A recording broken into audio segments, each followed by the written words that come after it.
played at the top of the hour yesterday because I want to springboard off of this for some of the talking points that are going on and around today.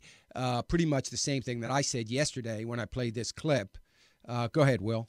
I will not have another debate with this Congress over whether or not they should pay the bills that they've already racked up through the laws that they passed. Let me repeat. We can't not pay bills that we've already incurred. If Congress refuses to give the United States government the ability to pay these bills on time, the consequences for the entire global economy would be catastrophic, far worse than the impact of a fiscal cliff. People will remember back in 2011, the last time this course of action was threatened, our entire recovery was put at risk. Consumer confidence plunged, business investment plunged, growth dropped. We can't go down that path again. I don't know if you've noticed yesterday, everybody's playing that clip. Everybody's playing it this morning. Everybody's playing it last night. I heard it on BBC early this morning. Heard it on coming out of some other radio networks and TV networks coming out of Europe early this morning.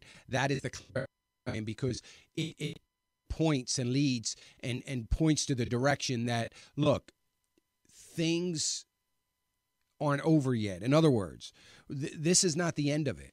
We didn't just save the country from a fiscal cliff and everything is good now and let's move on from here. That's not what that's what everybody is trying to say. Everybody's trying to say, look, it's okay to be optimistic. We got over a little bit of a hurdle, I guess. Things in companies seem to be okay, but let's not get overly excited, because the fact of the matter is we still have some very, very difficult negotiations coming up, and that's going to be on raising the debt ceiling. Now, you just heard the president say he's not negotiating. He's not going to talk about it. He's not going to argue with this Congress over raising the debt ceiling. In other words, we have continued to raise the debt ceiling since he's been in office. We'll continue to do it again. It is working. We are seeing the payoff of all of that. Obviously reading between the lines here. We have seen the payoff of all of that, and it's worked very well. So there is no reason why we would not continue to raise the debt ceiling. Raising the debt ceiling in the ideology of many in Washington is insignificant and it's irrelevant. The fact of the matter is, yesterday when Moody's came out and said, well, they're going to keep our AAA rating, but we only hear the AAA rating thing. We're not hearing the buts. But we've got to be very cautious. We're concerned about the deficit. And it would appear, as S&P said, the other ratings agency said, it would appear that this deal has done nothing to address the problem with the debt ceiling and the debt that the country is facing. So that is the talk, and it looks like there is starting already to get some concern about whether this president is going to be willing to negotiate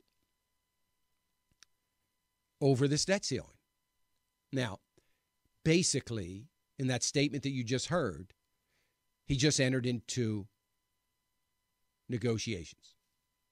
He just entered into negotiations, basically, on that statement. He just said, we can negotiate, but I'm starting at zero. In other words, I'm not wavering and I'm not compromising on anything. So that, I think, more than saying I'm not negotiating, he's laying out his starting point for negotiations. Look, he's going to have to negotiate. The question is, now everybody's talking today about the leverage. As a matter of fact, Fred Jackson asked me about this yesterday on the program on AFA Today and asked me about the leverage. The idea here is that Republicans are gaining leverage. This is a great position to be in because of this incredible leverage that they have. That leverage being, of course, we're not budging on the deficit ceiling unless we get the cuts we want. And there are some that are expecting that this is what's going to usher in the cuts that they want.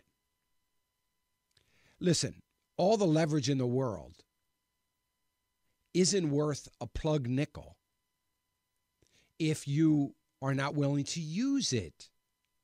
So all the analysts and political analysts that are talking about all this great leverage that the Republicans have, you cannot discount the fact that the Republicans have been unwilling to use any leverage that they've had in the past. And all of a sudden, I suppose, all of a sudden, there are some that think that the Republicans are now going to use this leverage. So that is the big issue.